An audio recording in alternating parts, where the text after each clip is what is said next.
క్రీస్తునాథునియందు ప్రియమైనటువంటి సహోదరి సహోదరులారా, ఈరోజు తల్లి శ్రీ సభ ఎంతో ఆనందముతో ఘనముగా పెంతుకోస్తు మహోత్సవాన్ని జరుపుకుంటూ ఉన్నది. మీ అందరికీ కూడా పెంతుకోస్తు మహోత్సవ శుభాకాంక్షలు. రక్షణ చరిత్రలో పెంతుకోస్తు పండుగ చాలా విశిష్టమైనది, ప్రాముఖ్యమైనటువంటి స్థానము కలిగి ఉంటూ ఉన్నది. ఈ పెంతుకోస్తు పండుగ అనేది యూదుల పండుగలలో ఒకటి. యూదులు ఎన్ని పండుగలు జరుపుకునేటటువంటి వారు? 3 పండుగలు జరుపుకునేటటువంటి వారు. పాస్కా పండుగ, పెంతుకోస్తు పండుగ, గుడారాల పండుగ. ఈ పెంతుకోస్తు పండుగకి వివిధముగా వారు పిలుచుకునేటటువంటి వారు. పెంతుకోస్తు పండుగని వారాల పండుగ లేక కోత పండుగ అని వారు పిలుచుకునేటటువంటి వారు. ఇశ్రాయేలు ప్రజలకి పండినటువంటి పంటలో ప్రథమ ఫలాలను తీసుకొని వచ్చి దేవునికి కానుకగా సమర్పించి దేవునికి కృతజ్ఞతలు సమర్పించేటటువంటి వారు. అలాగే ఈ పెంతుకోస్తు పండుగకి ఉన్నటువంటి ప్రత్యేకమైనటువంటి ప్రాముఖ్యత ఏమిటంటే, ఇశ్రాయేలు ప్రజలను దేవుడు ఐగుప్తి దాస్యము నుంచి విడుదల చేసిన తరువాత 50వ రోజున మోషే ప్రవక్త సీనాయి కొండపైన వారికి ఏమిస్తూ ఉన్నాడు? 10 ఆజ్ఞలను, దేవుని ఆజ్ఞలను వారికి ఇస్తూ ఉన్నాడు. దేవుని సొంత ప్రజలుగా వారు పిలువబడినటువంటి క్షణాలు. మరి వీటన్నిటిని కూడా వారు జ్ఞాపకము చేసుకొని ఈ 50వ దినము అనేది ఒక ప్రాముఖ్యమైనటువంటి పాత్ర ఇశ్రాయేలు ప్రజలకి, అలాగే క్రైస్తవులైనటువంటి మనందరికీ కూడా వర్తిస్తూ ఉన్నది. అందుకే పెంతుకోస్తు అంటే ఏమిటి? 50వ దినము. అలాగే మరి యేసుక్రీస్తు ప్రభు తన శిలువ మరణాల తరువాత, పునరుద్ధానుడైన తరువాత తన దర్శనాలను మరి ప్రజలకు తాను చూపించిన తరువాత ఇది ఎన్నోవ రోజు? ఇది 50వ రోజు. మరి ఈ 50వ దినాన క్రైస్తవులైనటువంటి మనందరికీ కూడా ఏం జరుగుతున్నది? అపోస్తలుల పైన పవిత్రాత్మ సర్వేశ్వరుడు వస్తూ ఉన్నాడు. పవిత్రాత్మ అభిషేకాన్ని వాడు పొందుతూ ఉన్నారు. ఈ పవిత్రాత్మ అభిషేకాన్ని పొందడం ద్వారా క్రైస్తవ సంఘం అనేది ఏర్పాటు అవుతూ ఉన్నది. మరి క్రైస్తవులైనటువంటి మనందరికీ కూడా ఎంతో శుభదినము. ఎందుకంటే క్రైస్తవ సంఘము స్థాపించినటువంటి దినము. మనందరం కూడా ఒకసారి గట్టిగా చప్పట్లు కొడదాం. ఈరోజు క్రైస్తవ సంఘము స్థాపించినదంటే అలనాడు పవిత్రాత్మ సర్వేశ్వరుడు వారిని అభిషేకించి వారికి వాక్శక్తిని దేవుడు వారికి ఇస్తూ ఉన్నాడు. మనం పరిశుద్ధ గ్రంథములో మొదటి పట్టణములో మనము చాలా చక్కగా చదువుకొని ఉన్నాము. పెంతుకోస్తు పండుగ దినమున అలనాడు శిష్యులందరూ కూడా, యూదుల భయం వచ్చే వారందరూ కూడా గదుల్లోనికి వెళ్ళి ఆ తలుపులు మూసుకొని భయభ్రాంతులుగా జీవిస్తూ ఉన్నారు. అటువంటి తరుణంలో అకస్మాత్తుగా ఏం జరుగుతూ ఉన్నది? బలముగా వీచేటటువంటి గాలి, అగ్ని వలె నాలుకల రూపంలో పవిత్రాత్మ సర్వేశ్వరుడు అగ్ని వలె నాలుకల రూపంలో ఒక్కొక్కరి పైన నిలిచి ఉంటూ ఉన్నాడు. ఇది ఒక గొప్ప అద్భుతము అలనాడు అక్కడ ప్రజలలో జరుగుతూ ఉన్నది. అలనాడు అక్కడ ఉన్నటువంటి ప్రజలు అనేకమైనటువంటి భాషలు మాట్లాడేటటువంటి వారు, అనేకమైనటువంటి సాంస్కృతిక ఆచారాలు కలిగినటువంటి వారు. అయినప్పటికీ కూడా ఇక్కడ జరిగినటువంటి ఒక గొప్ప మహా అద్భుతం ఏమిటి? వారు పవిత్రాత్మ అభిషేకాన్ని వారు పొందుతూ ఉన్నారు. వాక్శక్తి అనేటటువంటి దైవ వరప్రసాదము దేవుడు వారికి ఇస్తూ ఉన్నాడు. ప్రియమైనటువంటి సహోదరి సహోదరులారు, మరి అపోస్తలులు వారు మాట్లాడేటటువంటి భాష, అక్కడ అనేకమైనటువంటి భాషలు మాట్లాడేటటువంటి వారు ఉన్నప్పటికీ వారు వారి సొంత భాషలలో వారు దానిని అర్థం చేసుకోగలుగుతూ ఉన్నారు, దానిని వినగలుగుతూ ఉన్నారు. ఇది ఎవరు ప్రసాదిస్తూ ఉన్నారు? దేవుడు వారికి ప్రసాదించినటువంటి గొప్ప వరము, పవిత్రాత్మ చేసినటువంటి గొప్ప ఆశ్చర్యకరమైనటువంటి విషయం అని మనకి ఇక్కడ మనందరికీ కూడా అర్థమవుతూ ఉన్నది. ఇక్కడ అనేకమైనటువంటి భాషలు మాట్లాడేటటువంటి వారు, అనేకమైనటువంటి ఆచారాలు, వారి సంప్రదాయాలను పాటించేటటువంటి వారు ఉన్నప్పటికీ దేవుడు వారిని ఏం చేస్తున్నారు?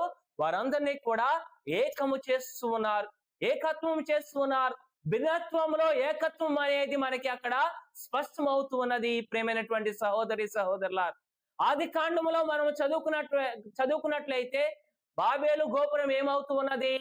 అక్కడ మనుషులు స్వార్థముతో అహంకారముతో వారు దేవుడి దగ్గరకు వెళ్ళాలనేటటువంటి ఆ యొక్క దృక్పథముతో వాళ్ళందరూ కూడా ఒక గోపురాన్ని కడుతూ ఉన్నారు. మరి దేవుడు వారి అహంభావాన్ని చూసి వారిని ఏం చేస్తున్నాడు? వారి భాషలను తారుమారు చేస్తూ ఉన్నాడు. అలాగే అక్కడ ఉన్నటువంటి వారు అహంభావంతో జీవించారు కాబట్టి దేవుడు వారిని నాశనం చేస్తూ ఉన్నారు. కానీ ఇక్కడ ఏం చేస్తూ ఉన్నాడు? అనేక భాషలు మాట్లాడేటటువంటి వారందరినీ కూడా ఒకే భాషలో వారి సొంత భాషలో మాట్లాడేటటువంటి శక్తిని, వాక్శక్తిని దేవుడు వారికి దయచేస్తూ ఉన్నాడు. ఇది దేవుని యొక్క కార్యం అని మనందరము కూడా అర్థం చేసుకోవాలి. పవిత్రాత్మ సర్వేశ్వరుడు మనలో లేకపోతే మనందరము కూడా ఐక్యముగా ఒకే కుటుంబముగా మన జీవితాలలో మనము జీవించలేము. అందుకే పవిత్రాత్మ సర్వేశ్వరుని కొరకు మనందరము కూడా, ఆయన వరముల కొరకు మనందరము కూడా ప్రార్థన చేయాలి. మరి 2వ పట్టణంలో మనకి పునీత పౌలు గారు కొరింథీల ప్రజలకు తెలియజేస్తూ మనకి కూడా చెప్పేటటువంటి సత్యం ఏమిటంటే, మనలో పవిత్రాత్మ శక్తి లేనిదే మనము యేసుక్రీస్తు దేవుడు అని మనము అంగీకరించలేము. యేసుక్రీస్తు దేవుడు అని మనం అంగీకరిస్తూ ఉన్నాము అంటే మనలో ఎవరు ఉన్నారు? పవిత్రాత్మ సర్వేశ్వరుడు మనందరిలో కూడా ఉన్నాడు. మనతో ఉండి మనందరినీ కూడా నడిపిస్తూ ఉన్నాడు. అందుకే ఈరోజు ప్రపంచ వ్యాప్తముగా అనేక మంది అనేక భాషలు మాట్లాడినా గాని, అనేక సాంప్రదాయాలు ఉన్నా గాని, అందరూ కూడా ఎవరిని విశ్వసిస్తూ ఉన్నారు? ఆ క్రీస్తు ప్రభుని, యేసు క్రీస్తు ప్రభుని వాళ్ళందరూ కూడా క్రైస్తవులైనటువంటి మనందరము కూడా అంగీకరిస్తూ ఉన్నాం. మరి యేసు క్రీస్తు ప్రభు, ఆ పవిత్రాత్మ సర్వేశ్వరుడు మనకిచ్చేటటువంటి వరములు ఏమిటి? అవి చాలా గొప్ప వరములు. దేవుడు మనకి అనేకమైనటువంటి వరములు మనందరికీ కూడా ఇస్తూ ఉన్నాడు. ఈ వరములన్నిటినీ కూడా ఇచ్చేది ఎవరు? దేవుడే. మనకిచ్చేటటువంటి వరములన్నీ కూడా ఎవరిస్తున్నాడు? దేవుడే వరాలన్నీ ఇస్తున్నాడు. ఈరోజు మరి చాలా చక్కగా పాటలు పాడేటటువంటి వారు ఉన్నారు, చాలా చక్కగా బైబిల్ చదివేటటువంటి వారు ఉన్నారు, చాలా చక్కగా సంభాషించేటటువంటి వారు ఉన్నారు, మంచి జ్ఞానము తెలివి కలిగినటువంటి వారు ఉన్నారు, మంచి సంగీత వాయిద్యాలు వాయించేటటువంటి వారు ఉన్నారు. ఇవన్నీ కూడా ఎవరిచ్చారు? ఇవన్నీ కూడా ఇటువంటి ప్రతిభలు మనందరికీ కూడా, ఇటువంటి వరాలు, ఇటువంటి అభిషక్తిని దేవుడు మనందరికీ కూడా ఇస్తూ ఉన్నాడు. అందుకే ఇక్కడ మనము గమనించాల్సినటువంటి ముఖ్యమైనటువంటి విషయం ఏమిటి? దేవుడు మీకు ఇచ్చినటువంటి వరాలను మీ స్వలాభము కొరకు కాకుండా, మీ స్వార్థము కొరకు కాకుండా, దేని కొరకు మనము దాన్ని ఉపయోగించుకోవాలి?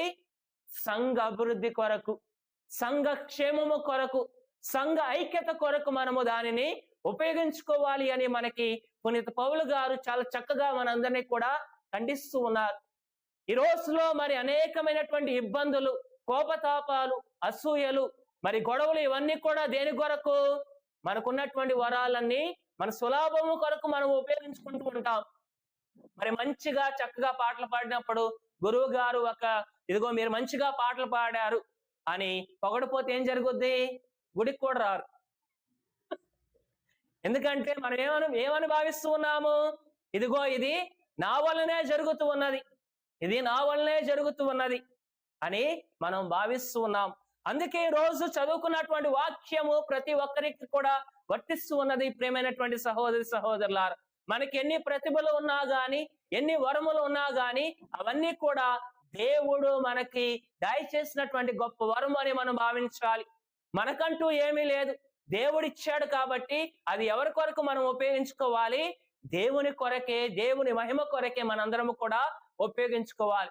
అందుకే ఆయన పునీత పౌలు గారు ఏమని ఉదాహరణ మనకి చెబుతున్నాడు? ఇదిగో మన శరీరంలో అనేకమైనటువంటి అవయవాలు ఉన్నాయి. మన శరీరంలో అనేకమైనటువంటి అవయవాలు ఉన్నాయి. మన కాళ్ళు ఉన్నాయి, చేతులు ఉన్నాయి, కళ్ళు ఉన్నాయి, ముక్కు ఉన్నాయి, అవన్నీ ఉన్నాయి. ఇవన్నీ కూడా ఏ విధముగా పనిచేస్తున్నవి? ఒకే శరీరముగా పనిచేస్తూ ఉన్నవి. ఇదిగో నాకు మంచి కళ్ళు ఉన్నవి అని శరీరము కళ్ళకి చెప్పదు కదా.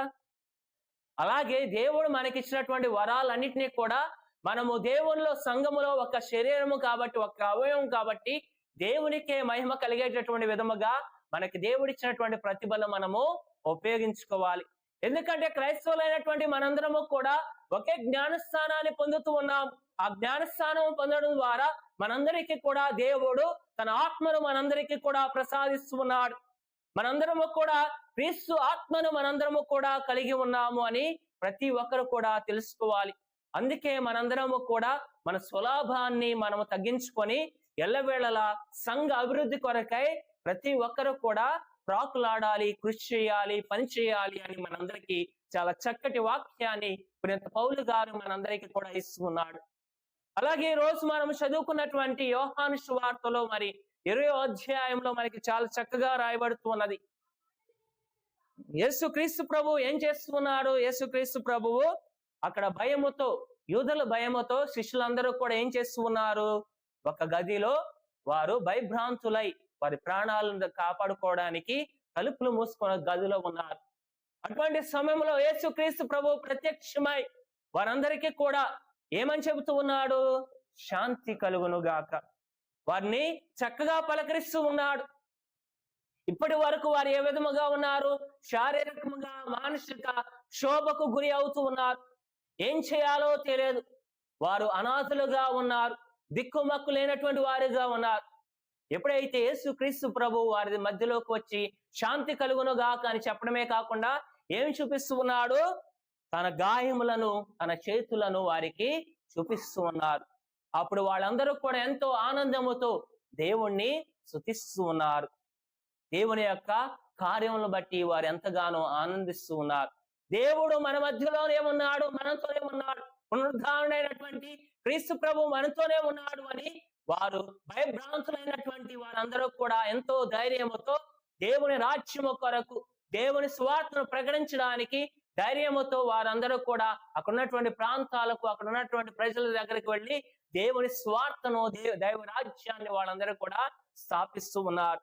మరి వాళ్ళందరినీ కూడా ఉట్టి చేతులతో యేసుక్రీస్తు ప్రభు వదిలి వెళ్ళకోకుండా ఏం చేస్తున్నాడు? వారి పైన శ్వాసను ఊదుతూ ఉన్నాడు.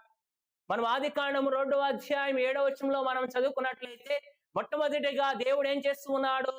మట్టిని తీసుకొని మానవుడిని చేసి తన ముక్కు రంధ్రముల్లో శ్వాసను ఊదినప్పుడు మానవుడు జీవము కలవాడవుతున్నాడు. ఈ శ్వాస అనేది దేవుడు మనకి జీవాన్ని ఇస్తాడు అనేటటువంటి దానికి ఒక సూచనగా ఉన్నది. అలాగే యెహెజ్కేలు ప్రవక్త కూడా తన యొక్క జీవితంలో ఒక సంఘటన మనందరికీ కూడా తెలియచేస్తున్నాడు. ఎండినటువంటి ఎముకలు అక్కడ కుప్ప కొల్లలుగా అక్కడ పడుతూ ఉన్నవి. వాటి మీద ఎప్పుడైతే శ్వాస ఊదబడుతూ ఉన్నదో అవన్నీ కూడా జీవము గలవారై ఉన్నవి అని అక్కడ మనం పరిశుద్ధ గ్రంథంలో మనందరము కూడా చదువుతూ ఉన్నాం. అంటే ఈ 50 రోజులు కూడా వారి యొక్క జీవితాలు ఏ విధముగా ఉన్నవి? యేసుక్రీస్తు పునరుద్ధానుడు అయిన తరువాత వారి జీవితాలు చెల్లాచెదరులు అయిపోతూ ఉన్నవి. భయముతో, దుఃఖముతో వారి యొక్క జీవితాలు జీవిస్తూ ఉన్నారు. అటువంటి వారిని ధైర్యవంతులుగా ఈ పవిత్రాత్మ సర్వేశ్వరుడు చేస్తూ ఉన్నాడు. ప్రేమైనటువంటి సహోదరి సహోదరులారా, అందుకే పోప్ ఫ్రాన్సిస్ గారు చాలా చక్కగా చెబుతూ ఉంటారు, ఈ పవిత్రాత్మ సర్వేశ్వరుడు ఎవరంటే క్రియేటర్ ఆఫ్ హార్మోనీ. అంటే ఏంటి? సామరస్య సృష్టికర్త అని మనందరికీ కూడా తెలియచేస్తున్నాడు. ప్రతి ఒక్కరిని కూడా ఏకము చేసేది ఎవరో? ఈ పవిత్రాత్మ సర్వేశ్వరుడే అని మనందరికీ కూడా తెలియచేస్తున్నాడు. ఈ పవిత్రాత్మ సర్వేశ్వరుడు మనలో ఉన్నప్పుడు మనందరినీ కూడా సజీవ ఆలయాలుగా మనందరినీ కూడా తీర్చిదిద్దుతాడు అని మనందరికీ తెలియచేస్తున్నాడు. అలాగే రెండవదిగా మన కష్టాలలో, మన శోధనల్ని మనం జయించడానికి ఈ పవిత్రాత్మ సర్వేశ్వరుడు ఎల్లవేళ ముందుండి మనల్ని నడిపిస్తాడు అని మనకు తెలియచేస్తున్నాడు. అలాగే ఈ దైవ వాక్యంలో ఉన్నటువంటి అర్థాన్ని, మనకి కావలసినటువంటి జ్ఞానమును ఈ పవిత్రాత్మ సర్వేశ్వరుడు, దాన్ని గ్రహించేటటువంటి శక్తిని మనకి పవిత్రాత్మ సర్వేశ్వరుడు మనకు దయచేస్తాడు అని మనకి నాటి వాక్యము ద్వారా మనందరికీ కూడా తెలియచేస్తున్నాడు. మరి ఈ పవిత్రాత్మ సర్వేశ్వరుని మనలోకి, మన సంఘములోనికి విశ్వాసులు ఆహ్వానించడం ద్వారా మనకు ఎదురయ్యేటటువంటి శోధనల్ని జయించేటటువంటి శక్తి ఈ పవిత్రాత్మ మనకి దయచేస్తూ ఉన్నది. మొట్టమొదటిగా ఈ పవిత్రాత్మ మనకు దయచేసేటటువంటి శక్తి ఏమిటి? సర్వసాధారణంగా ప్రతి ఒక్కరికి కూడా స్వలాభము, సొంత ప్రేమ ఎక్కువగా ఉంటూ ఉంటది. మనము ప్రేమించుకుంటూ ఉంటాం. ఇతరుల్ని ప్రేమించడము మనకి చాలా తక్కువగా చేస్తూ ఉంటాం. మనల్ని ఎవరేదన్నా మాట అంటే మనము చాలా బాధపడుతూ ఉంటాం. కానీ వేరే వాళ్ళని మన ఇష్టానుసారముగా మనము మాట్లాడుతూ ఉంటాము, తిడుతూ ఉంటాం. ఎందుకంటే మనల్ని మనం ప్రేమించుకునేటటువంటి స్వభావం మనలో ఉన్నది. కానీ ఇతరుల్ని ప్రేమించుకునేటటువంటి మనస్తత్వం మనలో రావాలి అంటే మనం ఏం చేయాలి? ఆ పవిత్రాత్మ సర్వేశ్వరుని ప్రేరణను మనందరము కూడా పొందుకోవాలి. అలాగే రెండవదిగా మనం అస్తమానం ఏం చేస్తూ ఉంటాము? ఇతరులను నిందిస్తూ ఉంటాం. ఇతరుల్ని నిందిస్తూ ఉంటాము, అవమానపరుస్తూ ఉంటాము, కించపరుస్తూ ఉంటాం. చీటికి మాటికి ఇతరులలో తప్పులు మనము వెతుకుతూ ఉంటాం. ఈ పవిత్రాత్మ సర్వేశ్వరుడు మనలో ఉన్నప్పుడు మొట్టమొదటిగా మన వ్యక్తిత్వం ఏమిటి, మనం ఎవరమో మనకి తెలియపరుస్తాడు ఈ పవిత్రాత్మ సర్వేశ్వరుడు. ఇతరుల్ని అవమానించుకోకుండా మనల్ని సరిచేస్తూ మన జీవితాలను మార్చేటటువంటి శక్తి ఈ పవిత్రాత్మ సర్వేశ్వరుడిలో ఉన్నది అని ఆయన మనందరికీ కూడా చాలా చక్కగా వివరిస్తూ ఉన్నాడు. అలాగే మూడవదిగా ఈ పవిత్రాత్మ సర్వేశ్వరుడు మనలో ఉండడం ద్వారా మనందరము కూడా ప్రార్థనా పరులుగా మనందరము కూడా జీవించగలుగుతాం. మనందరము కూడా సర్వసాధారణముగా ప్రార్థన చేయాలి అంటే ఈ పవిత్రాత్మ సర్వేశ్వరుడు మనలో లేకపోతే మనము ప్రార్థన చేయలేం. ఈ రోజు ఇక్కడ ఆలయానికి వచ్చాము, దైవవాక్యాన్ని ఆలకిస్తున్నాం, అయినా కానీ చాలా మంది ఈ వాక్యములో లీనమైపోలేరు. ఎందుకంటే మనకు ఎదురయ్యేటటువంటి శోధనలో మనము పడిపోతూ ఉంటాం. మనకున్నటువంటి ప్రాపంచిక వ్యామోహాలు, క్షణికమైనటువంటి ఆలోచనలకు మనం గురి అయి మనకున్నటువంటి జీవిత ప్రయాణాల్లో మనకు ఎదురయ్యేటటువంటి కష్టాలను ఆలోచించుకుంటూ మనము ఇక్కడే కూర్చుంటాము. కానీ ఈ దైవ వాక్యము ఏ విధముగా మనల్ని మాట్లాడుతూ ఉన్నది, ఏ విధముగా మనల్ని నడిపిస్తూ ఉన్నదో మనము చాలా సార్లు మర్చిపోతూ ఉంటాం. అందుకే ఈ పవిత్రాత్మ సర్వేశ్వరుడు ఎల్లవేళలా మనతో ఉండాలనేటటువంటి అవగాహన మనందరము కూడా తెలుసుకోవాలి. ఈ పవిత్రాత్మ సర్వేశ్వరుడు మనందరికీ కూడా చెప్పేటటువంటి సత్యము, అలాగే మనందరి యొక్క జీవితాలలో మనందరము కూడా ఆచరణాత్మకముగా మన యొక్క జీవితాలలో మనము జీవించాల్సినటువంటి విషయం ఏమిటో మనందరికీ కూడా మొట్టమొదటిగా తెలియచేస్తున్నాడు. ఈ పవిత్రాత్మ సర్వేశ్వరుడు మనలో ఉన్నటువంటి భయాలను అధిగమించేటటువంటి శక్తిని మనకు దయచేస్తాడు. అలనాడు శిష్యులు ఏ విధముగా జీవించారు? యేసుక్రీస్తు ప్రభు పునరుద్ధానుడయ్యాడు, దర్శనాలు ఇచ్చారు, అయినా గాని వాళ్ళందరూ కూడా భయముతో భయభ్రాంతులై ఒక గదిలో కూర్చొని తలుపులు మూసుకొని ఉన్నారు, యూదుల భయమొచ్చి. కానీ ఎప్పుడైతే పవిత్రాత్మ సర్వేశ్వరుడు వారిపై ఏం చేస్తున్నాడో వారందరూ కూడా ఆ ధైర్యముతో పల్లె పల్లె వాడవాడ వెళుతూ దేవుని వాక్యాన్ని వాళ్ళందరూ కూడా ప్రకటిస్తూ ఉన్నారు. అందుకే మనలో ఉన్నటువంటి భయాలను మనందరము కూడా వినాడాలి అంటే ఆ పవిత్రాత్మతో సహవాసం మనందరము కూడా ఎలవెడలా చేయాలి. అలాగే రెండవదిగా మనందరము కూడా అనుదిన ప్రార్థన అనుభూతిని మనందరము కూడా పొందాలి. ప్రతిరోజు మనందరము కూడా లేచిన వెంటనే ఏం చేయాలి? ప్రార్థన చేయాలి. మరి ఎంతమంది చేస్తున్నారు ప్రార్థన? పొద్దున్నే లెగ్గానే ఫోన్ పట్టుకుంటాం, పడక మీదే పడుకొని ఫోన్నే చూస్తూ ఉంటాం. ఇంకా అదే మన జీవిత విధానం. కానీ మొట్టమొదటిగా ఈ పవిత్రాత్మ సర్వేశ్వరుడు మన కుటుంబాలలో, మన జీవితాలలో తన కార్యములు, తన ఆశీర్వాదాలు మనకు దయచేయాలంటే మనం ఏం చేయాలి? మనము ప్రార్థనకు ప్రాముఖ్యతనియాలి. భక్తునికి ఒక శ్వాస లాంటిది ఈ ప్రార్థన అనేది, భక్తునికి ప్రాణం లాంటిది ఈ ప్రార్థన అనేది. ఎవరైతే ప్రతిరోజు అనుదినము ప్రార్థనతో వారి జీవితాలను మొదలు పెడుతూ ఉంటారో వారికి ప్రశాంతత, శాంతి, సమాధానము, కుటుంబంలో ఎటువంటి సమస్యలు లేకోకుండా ఆ పవిత్రాత్మ సర్వేశ్వరుడు ఆ కుటుంబాన్ని ఎలవేళలు సంరక్షిస్తారు, భద్రపరుస్తాడు. అలాగే మనందరము కూడా ఆత్మతో నడిపింపు మనందరికీ కూడా కావాలి. ఆత్మ ప్రేరణ. అలనాడు మరి అపోస్తులపై ఈ పవిత్రాత్మ సర్వేశ్వరుడు వచ్చినప్పుడు వారేం పొందుతూ ఉన్నారు? వాక్శక్తిని వారందరూ కూడా పొందుతూ ఉన్నారు. వాక్శక్తి, పవిత్రాత్మ సర్వేశ్వరుడు మనతో ఉన్నప్పుడు మనందరము కూడా ఏం చేయగలుగుతాము? ఆ పవిత్రాత్మ వరములు మనకి దేవుడు ఏదైతే ఆ పవిత్రాత్మ సర్వేశ్వరుడు ఇచ్చేటటువంటి వరాలు మనందరము కూడా అనేకమైనటువంటి గొప్ప వరాలు. కొంతమంది అనేకమైనటువంటి భాషల్లో మాట్లాడగలిగేటటువంటి శక్తిని ఆ పవిత్రాత్మ సర్వేశ్వరుడు ఇస్తాడు అని మనందరము కూడా నమ్మాలి. ఎవరికి ఈ వరాలు దేవుడు దయచేస్తాడు? ఎవరైతే పవిత్రాత్మకు లోబడతారో, ఆ పవిత్రాత్మ సర్వేశ్వరుడికి వారి జీవితాలను సమర్పిస్తారో వారికి మాత్రమే ఈ వరాలు అనేవి దేవుడు అనుగ్రహిస్తాడు అని ఈనాటి వాక్యము మనందరికీ కూడా తెలియచేస్తున్నది. అలాగే ఈ పవిత్రాత్మ సర్వేశ్వరుడు మనలో ఉన్నప్పుడు మన జీవితంలో ఏ కార్యము జరిగినా గాని ఇది దేవుని వలనే జరిగినది అని దేవునికి మనము సాక్ష్యం ఇస్తాం. మనం చేసేటటువంటి పనిలో, మనం మాట్లాడేటటువంటి మాటల్లో ఎవరిని ప్రతిబింబించాలి? మనము దేవుణ్ణి మనము ప్రతిబింబించాలి. మనం ఎక్కడికి వెళ్ళినా గానీ మనము క్రైస్తవులమని ఇతరులకి చాటాలి. ఆ క్రీస్తుకి మనం సాక్షులుగా ఉండగలగాలి. ఈ పవిత్రాత్మ సర్వేశ్వరుడు మనతో ఉండడం వలన మనం ఎక్కడికి వెళ్ళినా గాని, పని చేసినా గాని, మనం ఏ ప్రాంతంలో ఉన్నా గాని మనకున్నటువంటి ముద్రను, క్రీస్తు అనేటటువంటి ముద్ర మనలో ఉన్నది అని మనము మర్చిపోలేము. మనం ఎల్లవేళలా జీవితాంతము క్రీస్తుకి సాక్షులుగా జీవించగలుగుతాము అని మనకి చాలా చక్కగా ఆయన చెబుతూ ఉన్నాడు. అలాగే ఈ పవిత్రాత్మ సర్వేశ్వరుడు మన సంఘములో ఉన్నప్పుడు ఆ సంఘం మొత్తము ఐక్యమత్యముతో జీవించగలుగుతూ ఉన్నది. మరి అలనాడు ఆదిమ క్రైస్తవులు ఈ సంఘాన్ని నిర్మించేటప్పుడు వారందరూ కూడా ఏ విధముగా జీవించారు? వారందరూ కూడా ఒకే మనస్తత్వం కలిగి జీవించారు. వారుకున్నదంతయు వారు కలుపుకొని వారు ఒకరికొకరు పంచుకొని ఎంతో ఆనందముతో అలనాడు జీవించి ఉన్నారు.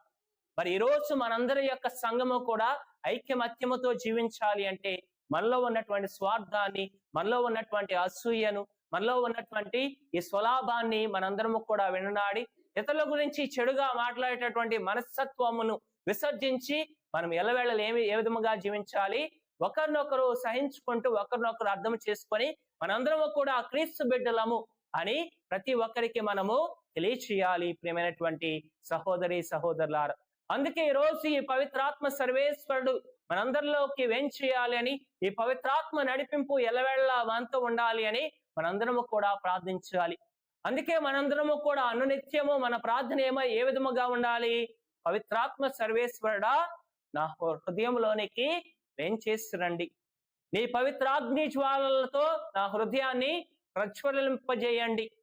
నీవే నన్ను నడిపించండి అని ఎప్పుడైతే మనం ప్రార్థన చేస్తూ ఉంటామో మనందరినీ కూడా ఐక్యము చేసి మనందరినీ కూడా క్రీస్తుకి సాక్షులుగా ఈ పవిత్రాత్మ సర్వేశ్వరుడు మనల్ని చేస్తాడు. ఇటువంటి విశ్వాసముతో మనందరము కూడా మన యొక్క సంఘ అభివృద్ధి కొరకు, క్షేమము కొరకు, మన సంఘములో మరి ఎవరైతే మనస్పార్థాలతో, విభేదాలతో ఉన్నారో వారందరినీ కూడా మనము కలుసుకొని మనందరము కూడా ఏకత్వముతో జీవించేటటువంటి సద్భక్తిని దేవుడు మనందరికీ కూడా దయచేయమని ఈ దేవ బలి పూజలో ప్రార్థించుకుందాం.